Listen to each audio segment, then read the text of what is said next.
Welcome to my channel. నేను మీ నాని.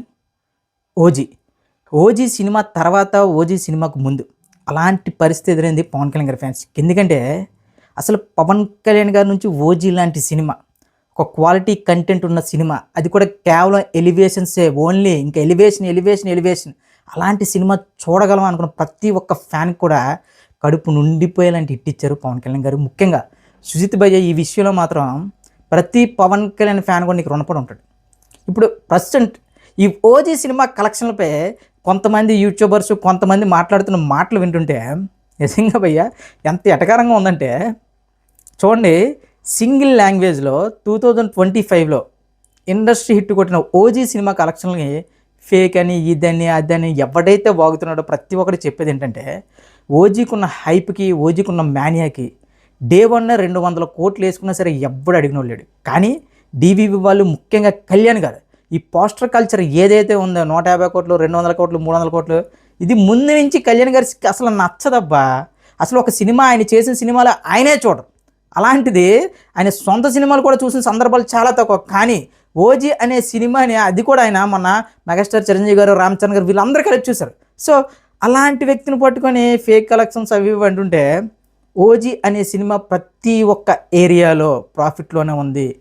ఇంకా క్లియర్గా చెప్పాలంటే సీడెడ్లో అయితే కొద్దిగా అటు ఇటుగా ఉంది, కానీ ఓవరాల్ ఎక్కడెక్కడ రిలీజ్ అయిందో ప్రతి ఒక్క చోట్ల కూడా కొన్ని దానికంటే అంటే ఒక సినిమా హిట్ అని ఎందుకంటారు తెలుసా? అది ప్రాఫిట్లోకి వెళ్ళినప్పుడే. ఎస్, మనకి గతంలో చాలాసార్లు చూసుకున్నాం. అసలు సినిమా ఏమో థియేటర్లో ఎవడున్నాడు, కానీ పోస్టర్ మీద 550 కోట్లు 650 కోట్లు ఏముంది భయ్య, పోస్టర్లో ఒక డిటిపి చేసి వేసుకోవడమే కదా నెంబర్లు.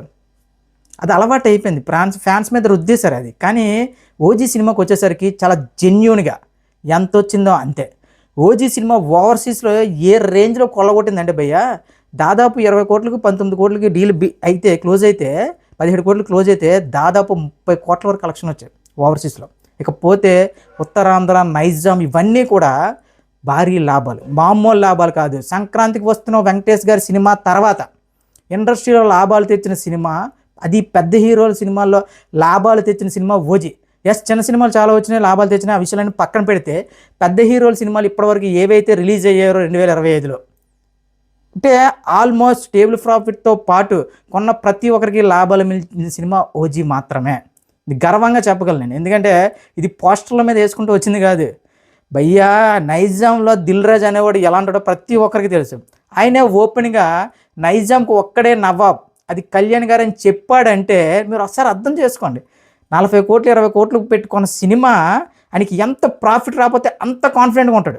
సో ఇలాంటివన్నీ పక్కన పెట్టేసి మరి కొంతమంది కళ్యాణ్ గారి ఫ్యాన్స్ కూడా చెప్పాలబ్బా భయ్యా, మనం అలాంటి వాళ్ళతో ఫ్యాన్ వార్స్ అనేది బొక్క, అసలు మాట్లాడడమే బొక్క. ఎందుకంటే అన్నీ తెలిసిన వాడితో మాట్లాడవచ్చు, కానీ ఏమీ తెలియని వాడితో ఆర్గ్యూ చేసి మన స్థాయిని తగ్గించుకోకూడదు.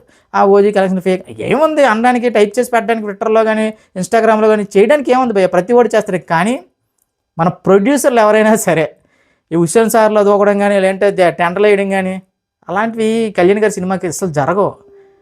ఆల్మోస్ట్ 50% రికవరీ అనేది ఆయన ఫస్ట్ వీక్లోనే అయిపోద్ది. అది కళ్యాణ్ గారికి ఇచ్చిన వరం, దేవుడిచ్చిన వరం. ఇకపోతే టాక్ బాగుంది, సినిమా బాగుంది అంటే ఇంకా ఇది ఎక్కడికి వెళ్ళి అవుతుంది ఎవరికి తెలియదు. ఓజీ అనే సినిమా కూడా కేవలం 2.5 రేటింగ్ ఇచ్చారు మన యదవ క్రిటిక్స్, యదవ రివ్యూవర్స్, మన సినీ పండితులు. కానీ అది చేసిన సంచలనం మామూలు సంచలనం కాదు. కొంతమంది స్టార్ హీరోలకి 3.5 4 రేటింగ్స్ ఇచ్చినా సరే ఈ రేంజ్ కలెక్షన్స్ రావు. అది కళ్యాణ్ గారి స్టామినా. కేవలం ఓజీ అనే సినిమా మళ్ళీ చెప్తాను, నేను గర్వంగా చెప్తున్నాను, కళ్యాణ్ గారి ఫ్యాన్స్ కోసం తీసిన సినిమా, కళ్యాణ్ గారికి ఫ్యాన్స్కి నచ్చిన సినిమా.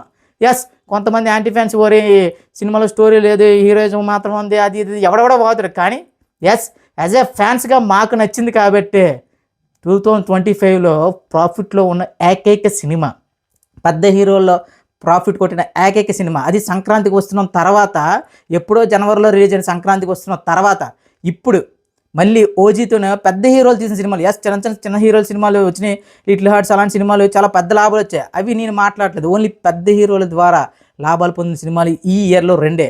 ఒకటి సంక్రాంతికి వస్తున్నాం, రెండోది ఓజీనే. కొన్ని సినిమాలు ఎస్ 1000 కోట్లు 1200 కోట్లు ఏవో పోస్టర్లు వచ్చినాయి, మనం గతంలో చూసాం.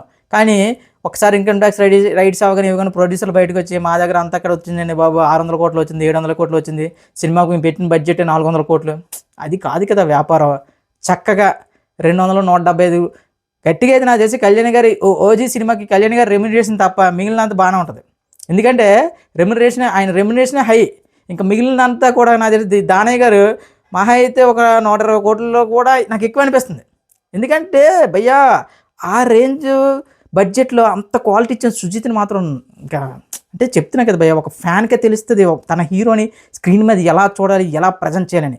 ఆ విషయంలో మాత్రం సుజిత్ భయ్య నిజంగా కళ్యాణ్ గారికి మరి 12 సంవత్సరాలకు మరి దేవుడే పంపిస్తారేమో తెలియదు కానీ సాటిస్ఫై చేస్తావు. ఇప్పుడు ప్రజెంట్ ఓజీ మాన్యా ఏ రేంజ్లో ఉందంటే ఎప్పటికిప్పుడు ఓజీ 2 రిలీజ్ అంటే షూటింగ్ స్టార్ట్ చేయాలనే సరే రెడీగా ఉన్నారు ప్రొడ్యూసర్ దివ్య అనేది. ఇంకా అంతకు మించి ఒక ప్రొడ్యూసర్కి ఇంకేం కావాలి? ఇంకా అంతకు మించి ఇక సక్సెస్ సినిమా అని చెప్పడానికి ఇంకేం కావాలి? అయినా సరే కొంతమంది ఎవడెవడో ఏదో పేలుతుంటారు. మళ్ళీ చెప్తున్నా, చాలాసార్లు చెప్పాను నా వీడియోలో, ప్రతి హీరోకి ఫ్యాన్స్ ఎలా ఉంటారో యాంటీ ఫ్యాన్స్ అలానే ఉంటారు. అందులో కళ్యాణ్ గారికి చాలా ఎక్కువ. ఒకటి రాజకీయ పరంగా, అదేవిధంగా ఫ్యాన్ వర్స్ పరంగా. ఎందుకంటే ఒక మనిషి ఎగ్జిస్టెన్స్ అనేది సినిమాల పరంగా కానీ రాజకీయాల పరంగా కానీ సక్సెస్ అయినప్పుడు ఎస్ చప్పట్లు కొడతారు, సక్సెస్ కానప్పుడు ఎవడు పట్టించుకోడు. కానీ కళ్యాణ్ గారి విషయం అలా ఉండదు. సినిమాలు పోయినా అదే ఫ్యాన్స్, సినిమాలు హిట్ అయినా దానికి అదే ఫ్యాన్స్. అసలు ఫ్యానిజం తగ్గడం కానీ పెరగడం కానీ నా పెరుగుతూనే ఉంది తప్ప కళ్యాణ్ గారి విషయంలో ఫ్యాన్స్ ఆయనకి తగ్గడం అంటే లేదు, ఆయన క్రేజ్ తగ్గడం అంటే లేదు. డైమండ్ అలా మెరుస్తూనే ఉంటుంది అబ్బా. డైమండ్కి క్రేజ్ తగ్గింది, డైమండ్ మెరుపు తగ్గింది, కష్టం. డైమండ్ లాంటిడు అబ్బా, ఒక శిఖరం లాంటిడు మనిషి. అలాంటి మనిషి క్రేజ్ తగ్గింది, ఫేక్ కలెక్షన్ వేసుకున్నాడు అంటే మనం ఎలా నమ్ముతాం? మీరు ఎలా వాళ్ళతో ఫ్యాన్ వర్స్ చేస్తున్నారు? సో ఇవేవి పట్టించుకోవద్దు.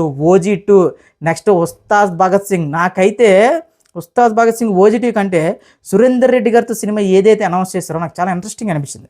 ఆయన పాపం అఖిల్ గారితో తీసిన సినిమా ఏజెంట్ ఏదో పక్కన పెట్టండి, మిగిలిన ఆయన సినిమాలన్నీ చూడండి, ఒక స్క్రీన్ ప్లే కానీ డైరెక్షన్ కానీ చాలా కొత్తగా ఉంటుంది. అలాంటి సినిమాలకి కళ్యాణ్ గారికి పడితే మాత్రం కోత కోసేస్తారు ఇండస్ట్రీని. సో ఓవరాల్గా ఈ ఫేక్ గొడవలు గొడవలు అవన్నీ పక్కన పెట్టి మళ్ళీ ఇంకొకసారి అయినా భయ్యా ఓకే, మళ్ళీ ఇంకొక చిన్న ఎగ్జాంపుల్ చెప్తాను. ఒక సినిమా కలెక్షన్ లేకపోతే ఇన్ని రోజులు ఒక 3 వారాల పాటు ఏ సినిమా అయినా నించోగలదు భయ్యా. ఈ రోజుల్లో సినిమా బాగాలేదంటే మరుసటి రోజుకి థియేటర్లో ఎంత పెద్ద హీరోయిన్ సరే లేచిపోతుంది. అలాంటిది 3 వారాల పాటు కంటిన్యూస్గా సినిమా ఆడుతుందంటే ఇంకా అంతకుమించి మనం ఎవరి దగ్గర ప్రూవ్ చేసుకోక్కర్లేదు. చెప్తున్నా కదా, డిస్ట్రిబ్యూటర్లు అయితే పండగ చేసుకుంటున్నారు ఓజీ సినిమాతో. ఇక ప్రొడ్యూసర్ అయితే ఈ సినిమా తీసినందుకు ఆయన మళ్ళీ ఓజీ 2, 3 నేను రెడీ అంటున్నాడు. ఇంకా అంతకుమించి సక్సెస్ ఏం కావాలి? సో ఓవరాల్గా కళ్యాణ్ గారి ఫ్యాన్స్కి చాలా రోజుల తర్వాత ఓజీ లాంటి సినిమా పడడం మనకి ఆ సుజిత్ వచ్చిన పెద్ద వరం. సో మరొక్కసారి ఓజీని థియేటర్లో ఎంజాయ్ చేయండి.